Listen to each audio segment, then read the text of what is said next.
My testosterone was like 105. I was like 325 pounds. After being on TRT for 10 years, it was starting to become counteractive. My blood kept on getting thicker. I didn't have the energy that I was having. And I'm like, let me just try enclomiphene. So I noticed within a week or two that my drive was coming back and my energy was better. So Rob recently switched from TRT to the Natty Plus protocol.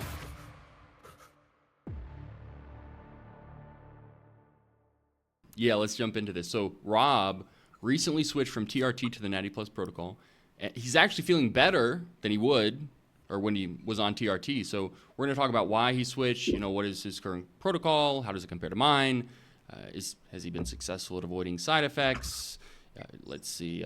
Yeah, this conversation, you know, sure to be laced with some beneficial information. So yeah, if anyone is interested in protocols like this, stay tuned. And you know, Rob, he actually went pretty viral for your weight loss transformation, Rob, right? And yeah, correct. So, nice. Yeah. So yeah, you just briefly summarize like your story, like why were you such a fat fuck? You know, what persuaded you to try TRT, and then why did you discontinue TRT? And then isn't the politically correct term morbidly obese?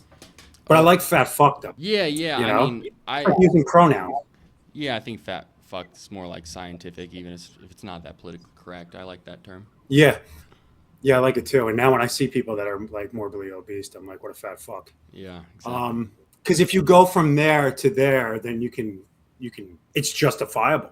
Oh yeah, of course. Like you're allowed to say it because you were a fat fuck. Correct. Yeah. So yeah, when I was about 32 years old, I was like 325 pounds, morbidly obese, had 3 hip surgeries. So I was like really out of shape. And then what happened, I went and got my labs done, and well, I started working out. I was like, I'm going to change my life. I'm going to start hitting the gym 4 or 5 days a week. I was actually going like 7 days a week for a long time. And he's overtraining. It's like, yeah, some days we're just walking or cardio. So relax, everyone. Like, calm down. So I went and got I noticed like the first couple of weeks, I really wasn't dropping any weight. And I was like, what's going on? My diet's on point. I adjusted my diet. Started learning about hormones on my own, researching about hormones, supplementation. So, you know, me and you have been doing this for a long time. Like, if people don't know that me and Tony are actually the ones that kind of created the Natty Plus idea. Remember that years ago? Mm-hmm. We talked about that. I went and got my labs done, and my testosterone was like 105. That's terrible. And now if you go back 10 years ago and you go on the chat rooms and you go on all the bro talk, everybody was like, you can't go on TRT if you're obese because it will convert too much to estrogen and you'll have too many side effects. Now, in my head, I was like, this is the most ridiculous thing in the world, because if you don't have proper levels of testosterone in your body, you're not going to burn fat and build muscle at the same time. And your metabolism is not going to speed up, and your whole entire hormones are out of whack. So why not correct your hormones, counterbalance with an AI if you need to, if you're that heavy. But nobody was talking about that. I would go on the chat groups and I would don't go on TRT. Don't go. It's totally different now. Yeah, and I mean, if your testosterone was that low, there's a good chance that you were disproportionately estrogenic, you know? Correct. So, yeah, that's kind of silly. But the controversy was don't go on testosterone because it will convert too much to estrogen. Right. I mean, did that happen for you? No. Yeah, okay. Because, you know, like that's when I started, like, you know, watching YouTube videos and doing my own research. And I was like, no doctor would prescribe me testosterone. Wow. Yeah, it's much different. Yeah. Like, you know, now you can go to a clinic and get testosterone. It wasn't like that 10 years ago. Right. It was not like that. Like, you had to pull teeth. You go to an endocrinologist and they'd be like, you don't need testosterone. You're 250. Yeah. You know, like, you know what I mean? Like, it was just a totally different game. So I took it on my own hands and I was like, you know what? I know what labs I need to get ordered. I know the dosage range, and I started doing it myself. Nice. And then within a month, I started to drop weight, getting stronger in the gym, and just working out, like, and then adding supplementation to that, researching about supplementation, learning about different selective androgen receptor modulators, learning about peptides, and incorporating them all throughout 325 pounds down to 205 pounds. And I did it over, you know, then there wasn't too many GLPs. There was like Saxenda. Saxenda was like the first GLP. And I remember when I got down from 325 to 290, I was kind of plateaued a bit. And I think I was like one of the first people. They were like, "Oh, metformin," and I was like, "I'm not going on metformin." Like anybody that is using metformin to lose weight, I think you're out of your mind. Like I really do, because from the medical side of metformin, I know what it can do to your kidneys and everything else. Anybody that's trainer out there that's telling you to use metformin, you probably should get a different trainer, in my opinion. Yeah, I mean, metformin, it can certainly be like advantageous from an insulin sensitivity standpoint, but from an overall weight loss standpoint, there will probably be just marginal gains, or losses in that case. That's what they were doing, It was being used as like a GLP-1. Right. So I used Saxenda a little bit too, and started throwing in different things, and got down to 205 pounds with various different stacks. Sometimes I would bulk back up, go back down, bulk back up, which I still do. Like, I was just like 221 pounds again. Now I'm 211. And I'm going to try to go down to like 190 with different stacks. But what I had noticed after being on TRT for 10 years, it was starting to become counteractive. Like anybody in the medical field knows this, is that, testosterone can increase your hematocrit and hemoglobin, which thickens your blood, which increases the risk of clots, which is not necessarily a good thing. And everybody's like, well, go donate blood twice a year. Well, that can work temporarily, but guess what's going to happen is your blood is still going to continue to thicken, and there's other ways to counterbalance, thickening of the blood.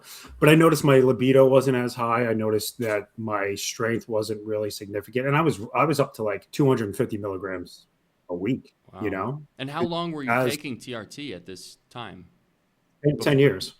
See, that's wild, man. So you were taking TRT for 10 years, and then all of a sudden you started encountering some side effects. See, because a lot of people think, if a medication or a pharmaceutical or supplement is working for a long duration, it must be overall good. It must work for like the rest of my life, right? But that's not the case. Yeah, you could be taking and I'm hearing it on a lot of men that have been on it for years now. I'm hearing it quite a bit, and it's not really, it's going to be a big shift again.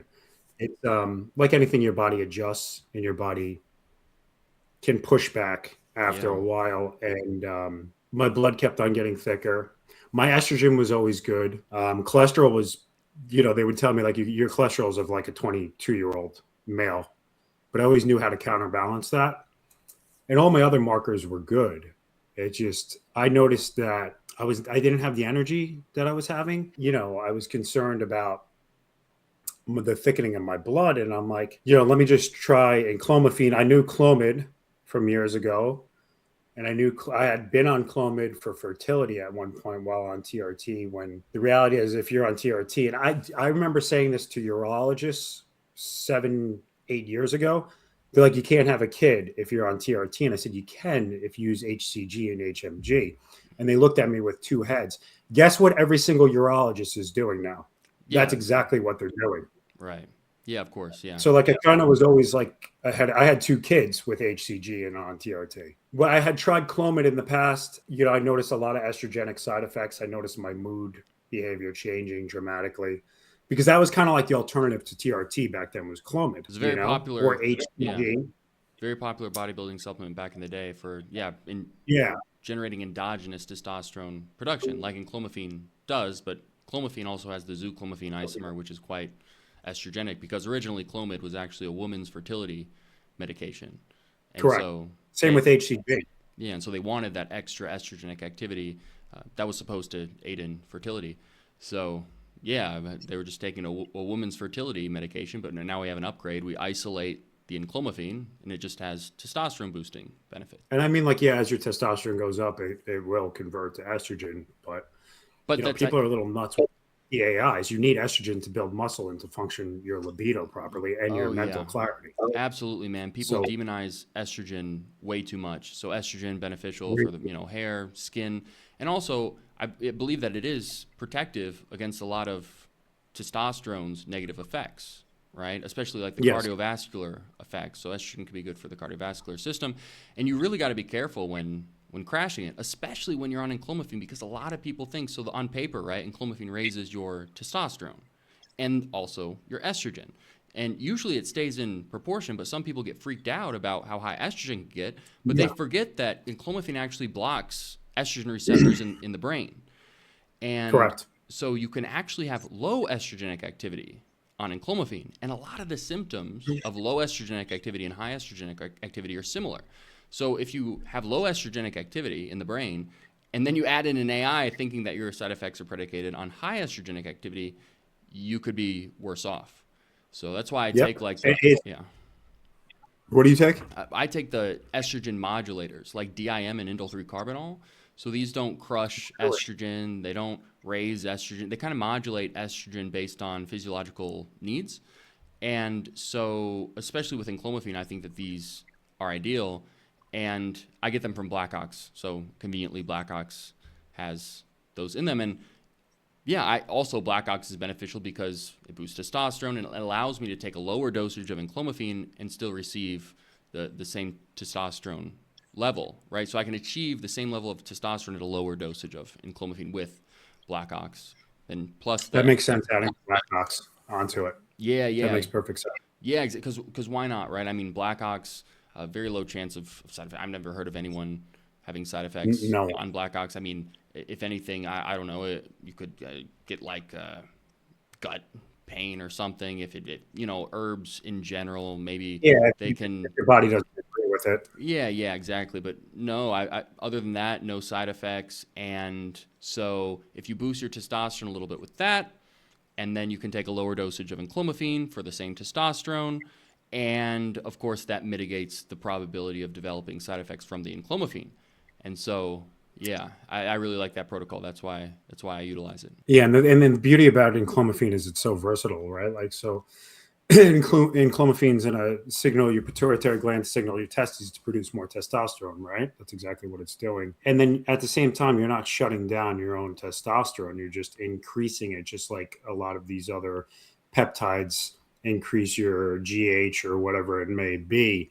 So you're not putting exogenous TRT or testosterone or exogenous growth hormone or whatever it is into your body. You're just pushing your body to the limits.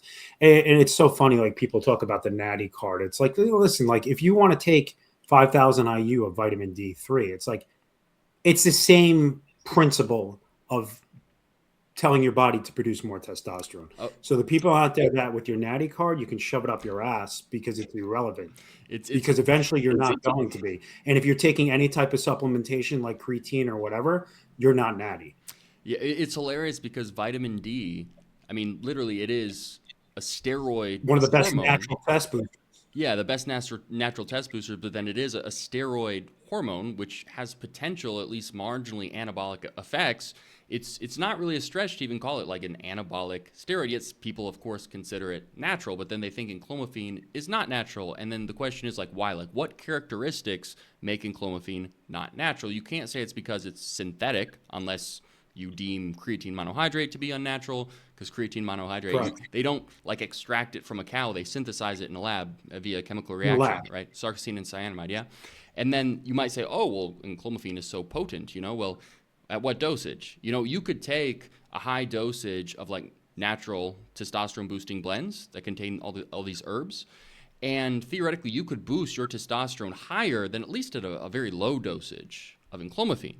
And so it's like, oh, well, I don't know. I mean, I boosted my testosterone up to like 1,000 with enclomiphene. I couldn't do that with blue and black ox. Well, your primal ancestors, they had closer to like 1,000 nanograms per deciliter on average, right? So from that perspective, it would make you even more natural. So yeah, the whole natty or not dichotomy is silly. It's reductive. I think viewing it as a dichotomy is fairly low IQ, and hopefully, that's why the Natty Plus protocol, we talk a lot of philosophy here because it actually has like real tangible effects on the bodybuilding world. Because when you're attached to your natty card, once you take something unnatural, you want to abuse a bunch of compounds so you don't look natural without your precious natty card, right? So it has real tangible effects in the bodybuilding world, and that's why I think it's important to deconstruct that dichotomy. So in the future, we'll think of it more as a continuum, more as a spectrum. So, but yeah, naturalness is definitely more of a spectrum than a dichotomy. It's funny. It's becoming less and less. I've noticed in the last like 2 years, probably. And the thing about enclomiphene too is like, so I started enclomiphene about 2 months ago. I'm going to do repeat labs in the next week or two. So we could probably do another one and we could show the labs.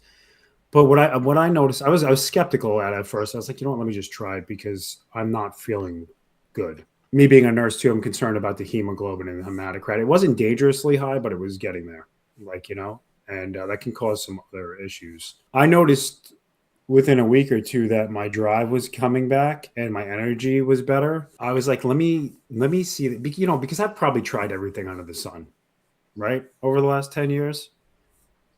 From any androgen anabolic to selective androgen receptor modulator to peptide, a majority of them.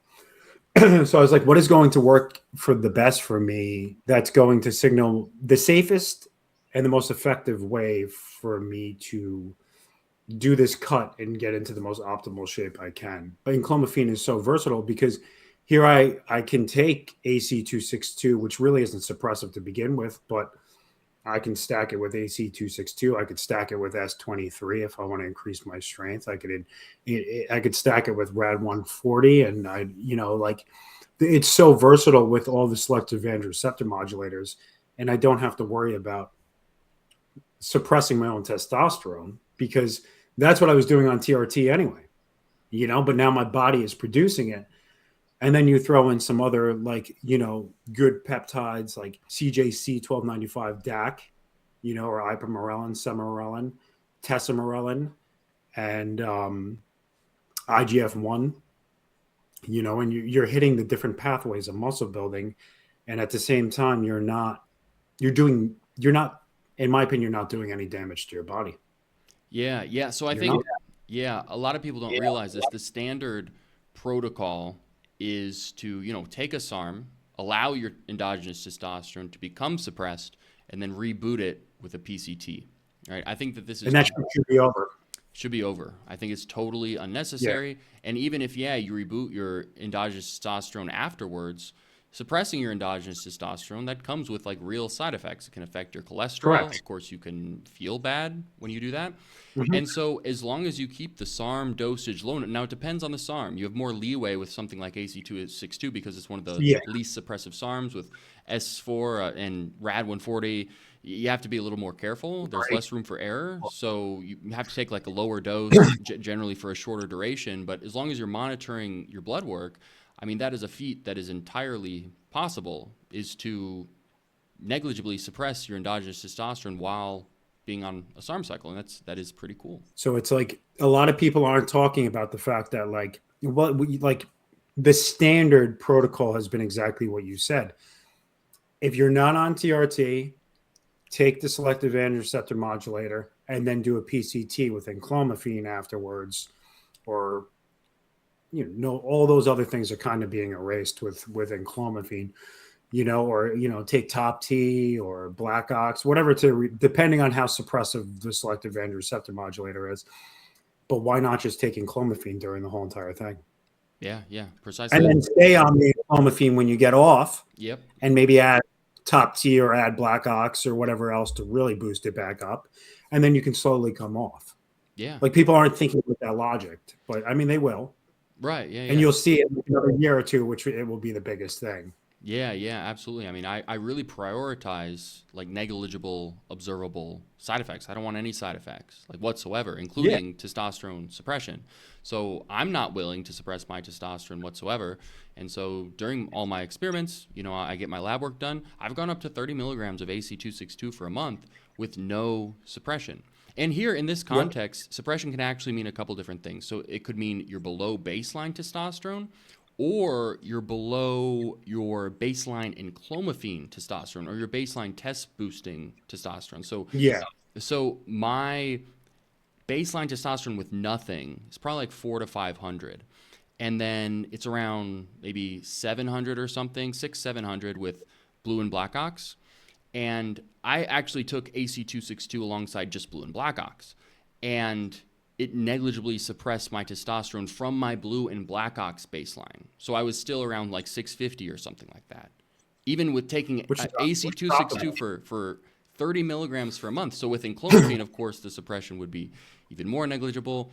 and I would remain even higher than baseline. So yeah, it's totally possible to just always prevent testosterone suppression, even if you're taking a SARM, as long as you are intelligently and strategically implementing your protocol. Yeah, and it's like I always noticed when I was taking about 250 milligrams of testosterone a week, my baseline was between 600 to 700. That's on 250 of TRT. Wow, yeah. But that's 10 years. Now I've run TRT up to, like, let's say if I went up to 300 a week, I'd be in the thousands. And my free test would be ridiculous. And what concerned me last time is when I was doing my lab work on TRT, is my total test was like 700 and my free test was 250. Wow. Okay. So that's insane. So what is the it's usually around 80 or 90. Wow. So yeah, most people know the reference range for testosterone, but around what is the reference range for free testosterone? Under 100. Yeah, under 100. So your free testosterone. I think it's between 10 and 80. So on TRT, your free testosterone was like through the roof. It was ridiculous. My blood was saturated in testosterone. Right, and a lot of people would see that as a positive, but of course for you ran. I felt like it was negative. Well, yeah, because you're running into blood viscosity issues, right? Yeah. Yeah, and I believe so. That was a big red flag for me. Right. Yeah. That was a big red flag because it was always like 60, 70. My free. A lot of people overlook the free. Right. And they just say, oh, I need my total test. It's like, no, you need your total test, your free test. You need your LH, your FSH. But, regardless, if you're on testosterone, your LH and your FSH is going to be shut down. Eventually. Unless you're on HCG. My LH and my FSH was completely shut down. I'm curious to see, like, we'll come back and do this again with my labs on and clomiphene and see where everything's at. And see if my LH and my FSH has shot back up to the normal range. I mean, now we're going on like a month and a half, 2 months. So. Yeah. Have you got labs so far? Not yet. I'm waiting.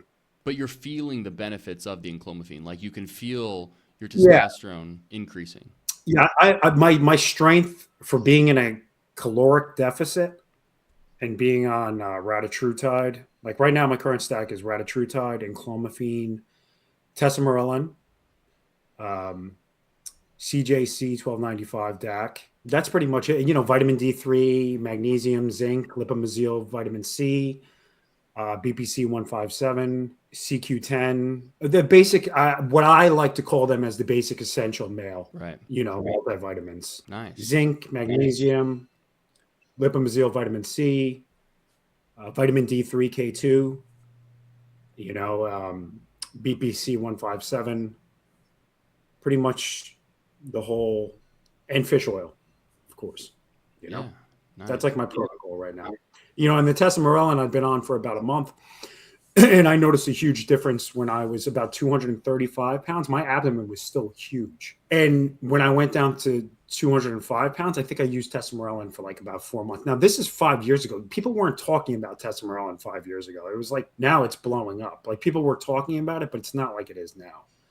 Like when I remember I got it when it first became available on the market because it's been used for years for HIV patients with fat maldistribution syndrome. That's what the medication was approved for, is for visceral abdominal fat. So everybody's like, oh, ratatrutide and testosterone do the same thing. Well, yes and no. Like testosterone significantly targets visceral abdominal fat. So if there's anybody out there that says that nothing will get rid of visceral abdominal fat, they're not educated. Right. Because testosterone does. You just have to use it for an extended period of time, and it's expensive. Yeah. Like the recommended dose is 2 milligrams, but I was doing about 1 milligram a day and saw results. Yeah, growth hormone in general seems to be more inclined to burn visceral fat relative to other fat loss interventions. It's funny. So you're using CJC 1295 with DAC, which is different from testosterone. So CJC 1295 is effectively testosterone, just with more versatility, right? So they're both growth hormone releasing hormone analogs. CJC 1295 just can be paired with DAC, which extends the half-life, but CJC on its own, very similar to testosterone. I mean, near the same half-life, essentially the same mechanism, and basically the same effects. Now with CJC 1295 with DAC, of course, that's different. But it's funny because so many people are kind of hating on like CJC 1295 when They are. Well, they're just saying you need to stack it with like ipamorelin too at the same time. well, in the peptide community, outside the peptide community, because CJC it's growing in popularity, I think people are saying, oh, because it's FDA unapproved, it must be bad. But it's not FDA unapproved for any specific reason other than like mechanistic redundancy, right? It just, why would they approve something if they already have something that works through the same mechanism? They already have approved testosterone. So it would be hard to approve CJC 1295, right? So yeah, it wouldn't make sense, and it would hurt the pharmaceutical industry that's running testosterone. yeah, right. I mean, that medication is very expensive, and it works. Yeah, you can read the studies on it. Yeah, absolutely, yeah. Like, I remember some guy was saying there's no studies on testosterone. I'm like, where have you been? Like, it's a medication. It's an FDA approved medication. Yeah. A lot of people for HIV patients. A lot of people don't even realize that. I mean, there are peptides that are indeed FDA approved. I mean, semaglutide being one, and of course testosterone being one. And so retatrutide will be next. It will, yeah, eventually.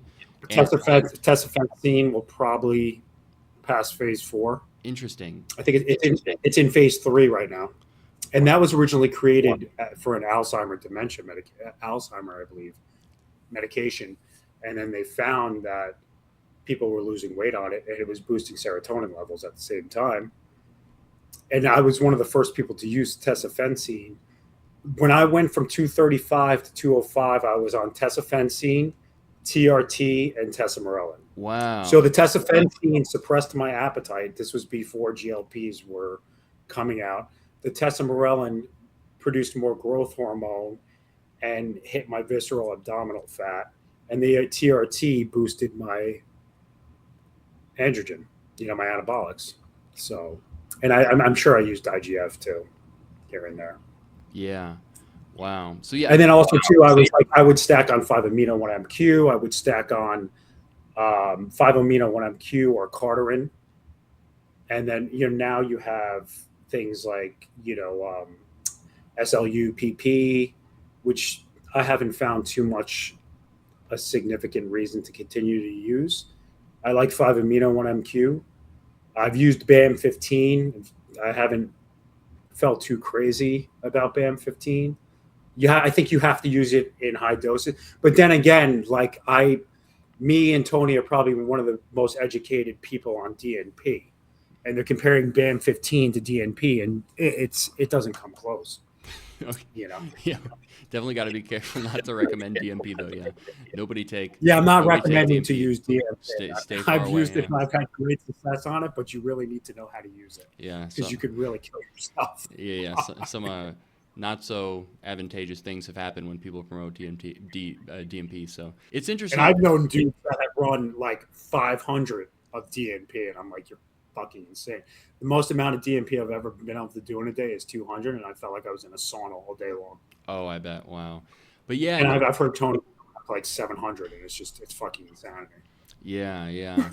It's interesting when it comes to a lot of these compounds. You're saying this one didn't work that well. I find that individual variability plays a huge role, especially with something like Cmax and Selenk.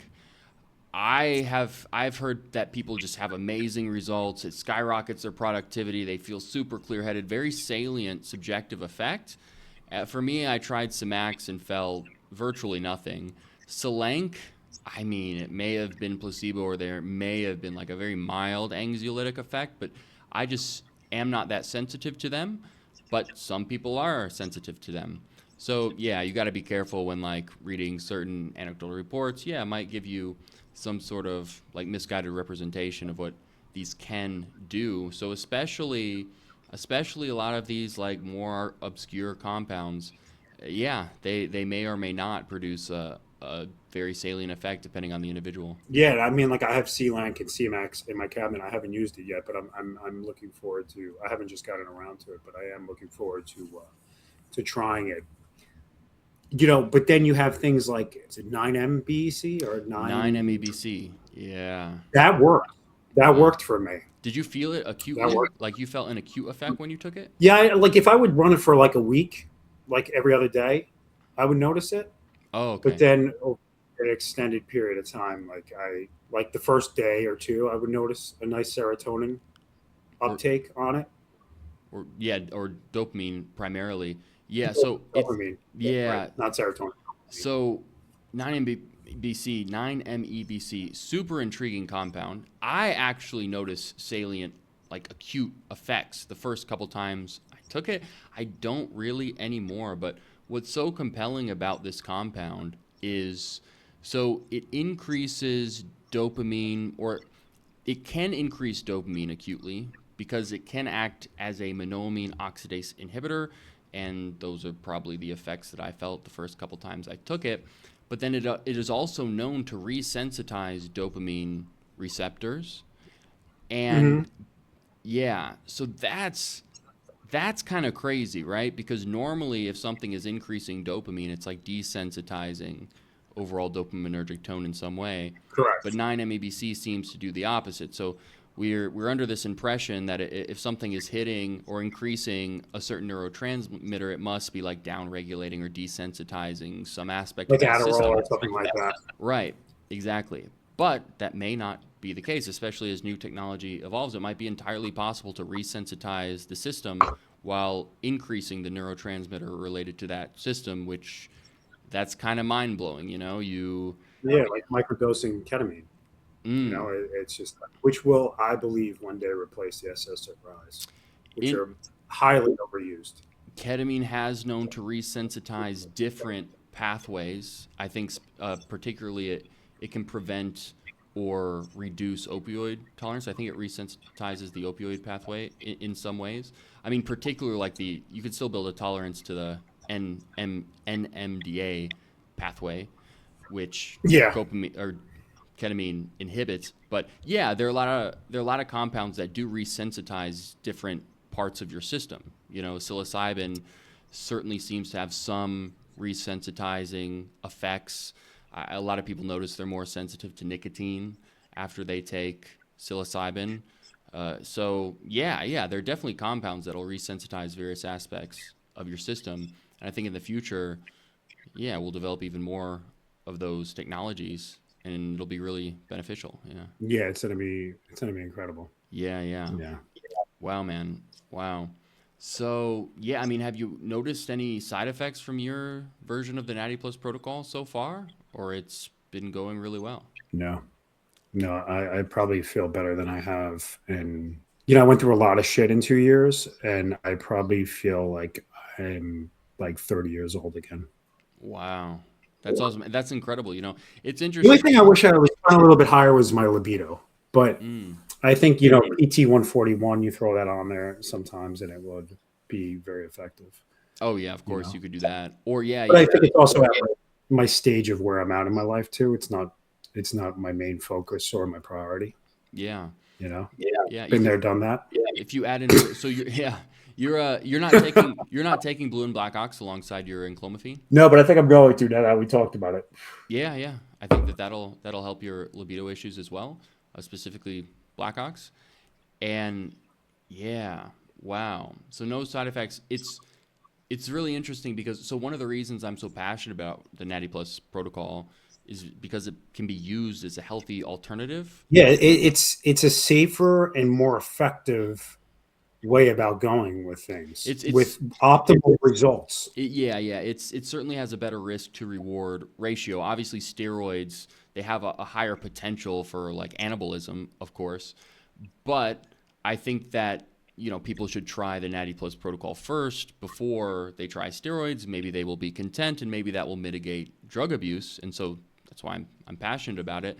And for Yeah, for you, it's interesting because so when I think of it, it's usually like, okay, someone's thinking of like going to the dark side, right? Even though correct. there's not a strict line between the light side and the dark side. But yeah, they're gonna lose their natty card, right? And so instead of going and trying steroids first, they try the Natty Plus protocol. But you instead, which is really interesting, so it's also possible the other way around. You were on TRT, and then you decided to discontinue TRT and try the Natty Plus protocol, which which is really cool. Listen, I think I went the anabolic route from 31, 30 to about 38, 39. Yeah, And now, why would I put myself in that jeopardy? right. Like, why would I do that? Any man 35 to 60 could use the Natty Plus protocol and get optimal gains, and without all of the harmful side effects that could come along with the other side. Yeah. Same thing, and the fucked up thing about it too is it's the same thing for all these 18 to 30-year-olds. Yeah, there's a couple. You know, Yeah, what are you gonna do? Go out there and shoot some trend, test or D-ball, super draw, primo. I mean, primo's probably one of the safest out of them all. For what? yeah. Generally, You know, a lot of people may enjoy it in the wow, short term, but regret it in the long term. So short yeah, term. it's interesting. I have a couple different demographics that are interested in the Natty Plus protocol. They're the older guys who generally more concerned about their health, and their hormones are decreasing more, so they want an endogenous hormone boost. But then there are the younger guys too who consider it as a safer and healthier alternative to steroids. They're because of course steroids they're kind of being glorified now on social media these days. But some people they're not buying into all the hype, and they want a sensible alternative, and so they're interested in the Natty Plus protocol too. So it's kind of for all ages. Well, other than like kids and whatnot, I wouldn't suggest it, but most ages definitely could benefit from the protocol. Yeah, as the generations become more educated and more aware from people like you and me and others that are putting the information out there, I think you'll see a dramatic shift from all these kids that don't want to use anabolics to more of using peptides and other things to enhance themselves naturally, Yeah. or natty plus and in a healthier aspect. I think Because that's you're gonna see in 10 years that all these people fuck themselves up. right, of course. I mean, we see that play out like time and time again. I mean, bodybuilders, of course, many of them die younger, and so yeah, I actually think that evolution will be expedited when people stop viewing naturalness as a dichotomy and start thinking of it as a spectrum. I think that that's the main hindrance to people being on the Natty Plus protocol. I think that's actually the main reason why it's just not it's not agreed upon to be like the number one protocol, because people, they don't want to give up their natty card for just enclomiphene or like just MK677. If they're gonna give up their natty card, that precious natty card, then they need You're to gonna be go completely to the other side. they need to be on copious amounts of gear so they don't look natty. And so that's why I'm so passionate about breaking the dichotomy. People think it's like semantics or pedantic. No. It has like real world effects. And I actually think that philosophy within the bodybuilding world is why Natty Plus is not like the most popular protocol in the fitness industry. So I think it will be. I think yeah. it's going to take a couple of years. I said about 2 years ago, I said that peptides will eventually be the biggest thing. And here in 26, it's the biggest thing. Yeah, that's a cool thing about the peptide movement, because I think it's making people question this idea of like natty or not, because peptides, they're a gray area, right? So people are realizing, are you going to really call someone unnatural if they're just taking a peptide? Like, why? It's like, certainly they're not as unnatural as someone blasting tren, and most peptides, the vast majority of them, they are not suppressive of any endogenous hormones. They're only enhancing endogenous hormones, and many of them have quite the good safety profile. So yeah, it's making people question this like antiquated belief of naturalness as a spectrum, or naturalness as a dichotomy. It should be viewed as a spectrum. Let me put it clear for all you natty card holders out there right now. If you are taking any type of SSRI, or if you're taking any type of illicit drug out there, or you're drinking on the weekends, or you're doing anything to chemically alter your brain, you are not natty. Yeah, I mean, Period. that's it. You're not. Living in modern society, you can't be completely natural. I mean, you are absorbing like all sorts of different like estrogenic compounds from the microplastics. And Processed foods is not natty. are you less natty if you boost your endogenous hormones to what your primal ancestors had? Or are you more natty? It should Right? be it should be eliminated completely. It's the stupidest thing I've ever heard in my life. As we progress into this more and more unnatural environment, it makes sense to counteract it somehow, right? With supplementation. I mean, I would certainly recommend that, right? Or else, yeah, Well, yeah, testosterone. well, it's like, let's start looking at it in a negative context. That's the problem. Is it's looked at as in a negative dialect. Yeah, because people are bought into this like naturalistic fallacy, right? What is natural is Because better. they're thinking this natural goes right into like, well, like hop on 100 milligrams of Trinase every other day. Yeah, It's it's like like, no, right. And people think, you oh, know, well, the best scenario is that you act and behave precisely like your ancestors, and then those same people will like drive a car to work and like take advantage of all the different like electronic luxuries that we have. So there's also a lot yeah, of or so, hypocrisy within the natural world, the natural ideologues. So usually when someone is against peptides, because there's not many reasons to be against peptides, usually you will see they're promoting natural coaching in their Instagram bio. So yeah. I hate to say it, it's because they're not educated or they're not aware or they're too young. And you know what? Like, you see all these influencers that are 20 to 24 years old, and all of a sudden they know everything they know about peptides. And it's like, motherfucker, these shit has been around for a very long time.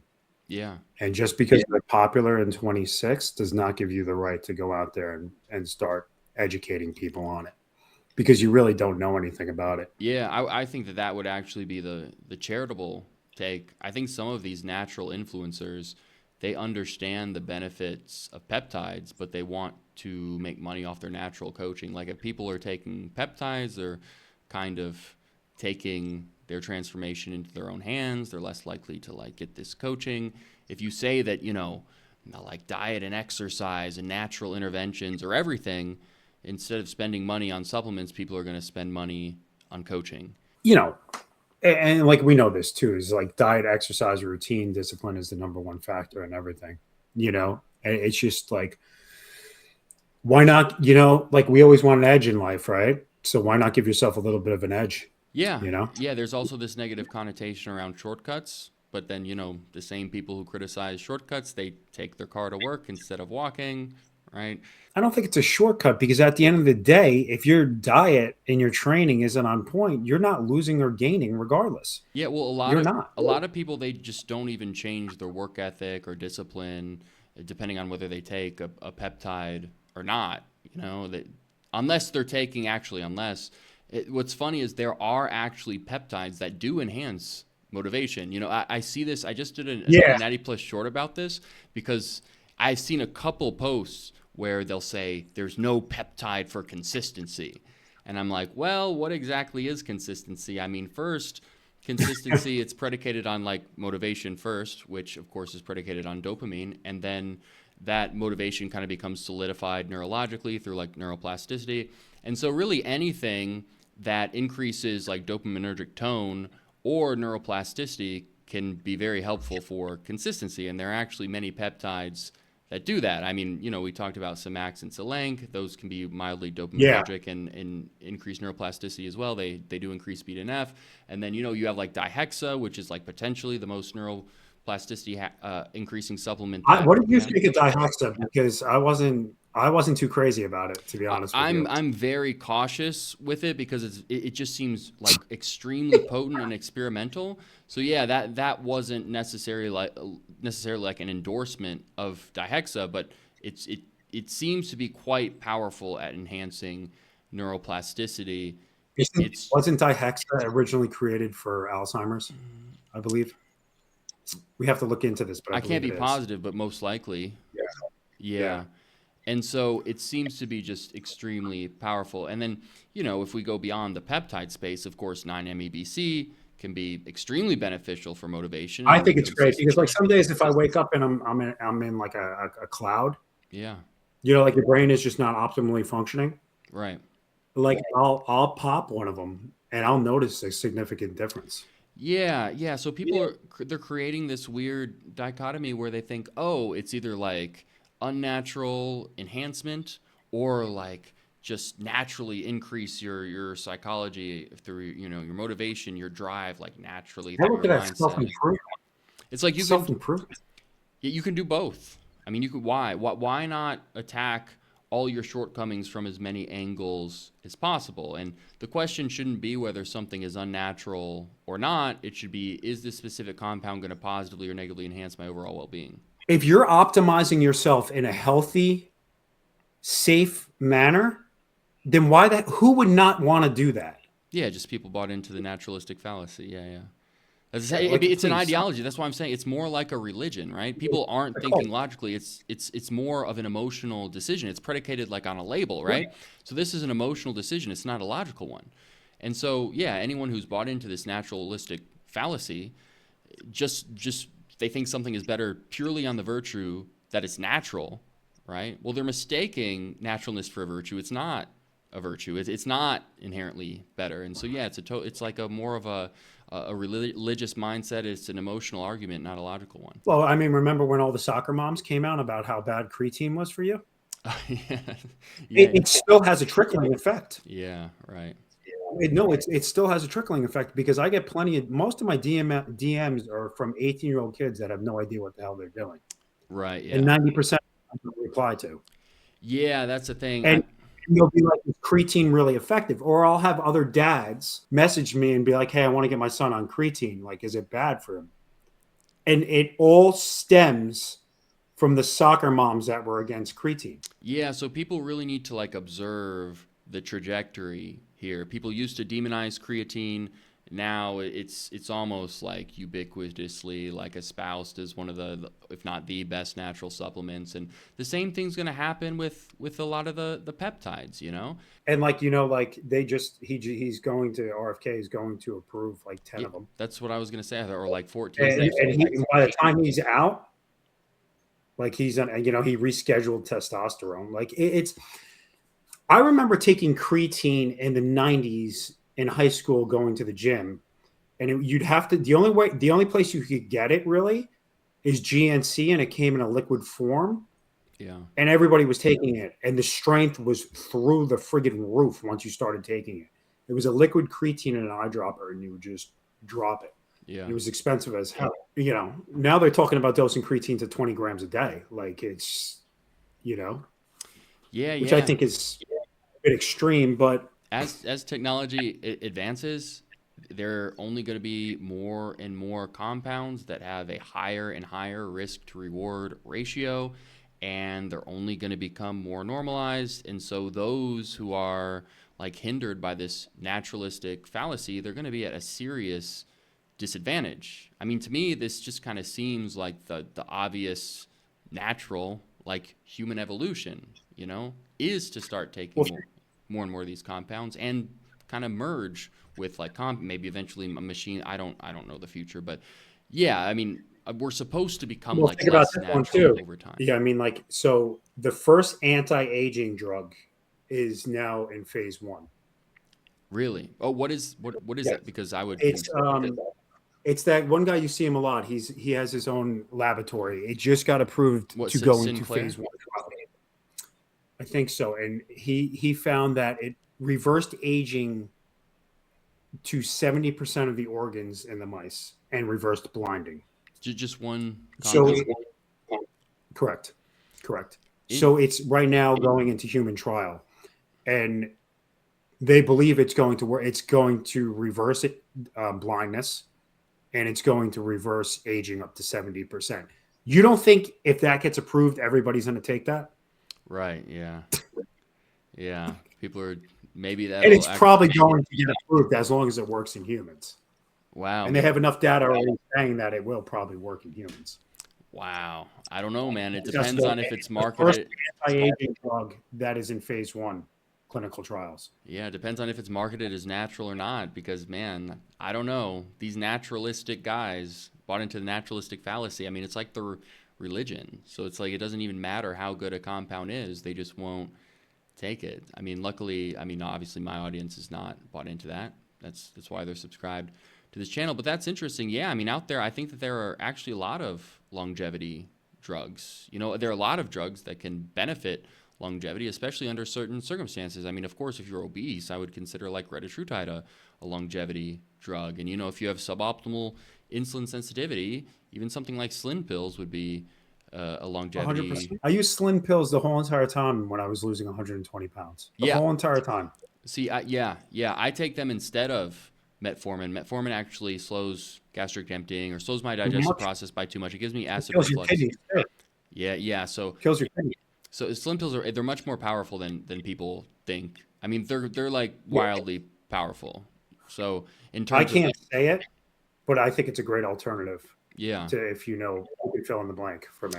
Yeah, I mean, potentially. Well, gosh, I guess it depends on the dosage, but I would say metformin has more potential, but man, Slim pills are much more powerful than people think because they just look at the label and they think like, oh, it's just like a natural conglomeration of herbs, but it's there's berberine. But then see, insulin sensitivity, it's really multifaceted. There are many different layers of insulin sensitivity, like suppressing hepatic glucose output, like increasing the carbs that go into the muscle, like ALA is better for that, alpha lipoic acid. So it really helps to have a combination of all these different compounds. You attack insulin sensitivity from all these different angles, and then you can really, really maximize insulin sensitivity, which of course is very beneficial when you're on some sort of growth hormone enhancing compound because, surplus IGF-1 over time could be detrimental from an insulin sensitivity standpoint. So there was this interesting study, speaking of longevity, where this is like one of my favorite studies, even though it's not like renowned within the mainstream as one of the best studies, but they gave participants growth hormone, DHEA, and metformin, and they reversed their biological age by like 2 years and 6 months. And that's interesting. It is true about metformin, though. Well, with the anti-age. But why? Because it enhances insulin sensitivity. And why did it work? See, growth hormone is highly debated whether it's like an anti-longevity compound or a pro-longevity compound. And it really depends on the circumstance. I think one of the main reasons it could be an anti-longevity compound is because the surplus IGF-1 can be detrimental for insulin sensitivity over time. But if you add in something like metformin that increases insulin sensitivity and you offset that, I think that growth hormone in isolation is almost certainly pro-longevity in non-extreme dosages. It's tough because growth hormone generally increases IGF-1, but so they're kind of inextricable. But especially because think about it, in fasting is one of the rare circumstances where growth hormone skyrockets, but IGF-1 does not. But IGF-1 does not. And so that's kind of a clue that growth hormone in isolation probably pretty pro longevity, but the problem is that it usually increases IGF-1, which can be detrimental from an insulin sensitivity standpoint. There's a growth hormone itself causes a temporary but very reversible increase in insulin resistance that's not pathological. It's actually adaptive. Like we become more insulin resistant during fasting. Okay, so this is to spare glucose for the brain. So there's pathological insulin resistance, and then there's like temporary insulin resistance. They talk about this with the ketogenic diet a lot. But so it's more complex than just saying like something is beneficial or pro-longevity or anti-longevity. It depends on the dosage, the individual response, the combination of compounds that you take it with. And so this biohacking game, it's like a puzzle, but it's fun. And once you kind of figure it out, you can really benefit your overall health and well-being. Yeah, I mean, like, what is type 3 diabetes? Yeah. Like, Alzheimer's, they're calling, Yeah. We're the only country that calls it Alzheimer's. Right. It's really type 3 diabetes because your brain's not getting it. Yeah, they're saying it's primarily due to insulin resistance in the brain. Right. I mean, I would say, maybe it's more multifaceted than that, but it's very possible that that's one of the, if not the, like, prevailing factor for Alzheimer's. So I wouldn't be surprised. So as society, it's funny because it's like over the past couple decades, our life expectancy has increased. People kind of assume we're being healthier, but our like health span has decreased. People, they're just keeping sick people alive longer, but we're becoming sick faster. We're becoming sicker. Right. We're sicker. And the number one cause I see in the hospitals is because of diabetes. It leads to all secondary conditions. Right. So diabetes being the primary, and then secondary conditions come with the diabetes. Yeah. And it's an epidemic in this country, diabetes. Right. Exactly. And you're seeing young kids with diabetes. Yeah. And it's like if type 2 is reversible. Right. Type 1 is not. But type 2 is like, and it fucking baffles my mind when I actually observe the people on type 2, what they're eating, and they ask for 5 cans of ginger ale. Yeah. No, I'm not joking. Right. Or Yeah. they get food delivered at McDonald's and KFC and all these other things. Yeah. And I'm like, you're fucking killing yourself. Right. I'm like, reduce your carbs, get on a strict diet, and I get to the gym. It's like, Yeah, it's tough, man. I think that in modern society, it's never been easier to be like unhealthy and sick, but I also think that it's never been easier to be like achieve superhuman levels of health. So correct. you're seeing the most unhealthy people in this time period and the most healthy people in this time period. And so that's pretty cool. I think that it just reflects the value of biohacking in general, and hopefully it shows the importance of actually, considering supplementation and trying to optimize yourself. Well, listen, you can save yourselves a lot of money in healthcare if you educate yourselves on biohacking and how to properly take care of yourself. Because at the end of the day, if you go to a doctor or you go into the health system, they're going to give you a pill for another pill for another pill. And it's a band-aid on something that could be preventable. Yeah, yeah. A lot of people don't consider the opportunity cost. There are costs. Well, they're not educated either. Yeah, yeah, of course. Yeah, yeah. They're just like, the doctor's like, here, take this, and then you put it in your mouth and you have no idea what you're taking. My number one question is whenever my friends call me and they're like, oh, I got this medication, I'm like, what dose is it? Do you know what it does? And they have no fucking clue. Yeah. This is the thing. I think there's still this prevailing idea of authority bias, right? So people believe that just because, you have some degree or you have a couple extra letters with a dot in front of your name, that you somehow know more than everyone else. It's an antiquated idea. It used to make sense because in the past, information was kind of gatekept. Like you could only learn certain things at a university. But now information is just so ubiquitous online. You see these like random gym bros in their basement just being extremely knowledgeable, hyper intelligent about biohacking. And a lot of doctors, maybe they went to medical school 10 years ago and they're not updated on the latest medications. And also they never even studied any FDA unapproved medications. At the end of the day, you have to take your health into your own hands. And the good thing about being a nurse is they always advocate for the patient's health and what's in its the best interest in a non-biased way. Yeah. So they always look at it as like they're usually the front line of which prevents damage from the doctors. Yeah. Wow. That's the reality of it. And they're usually more educated and versatile compared to the doctors. Wow. Well, yeah, man.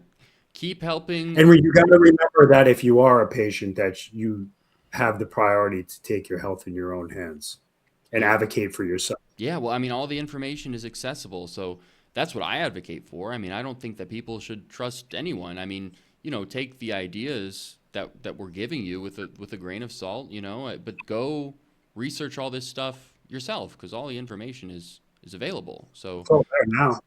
Yeah, I think it's almost like a shortcut. People are looking for someone to trust so they don't have to do the work. I mean, you just do a little work and you can become very knowledgeable about all these different compounds, and you should become very knowledgeable about a particular compound before you administer it into your body. And so correct. So yeah, man. We've been going a while now. Keep helping your patients.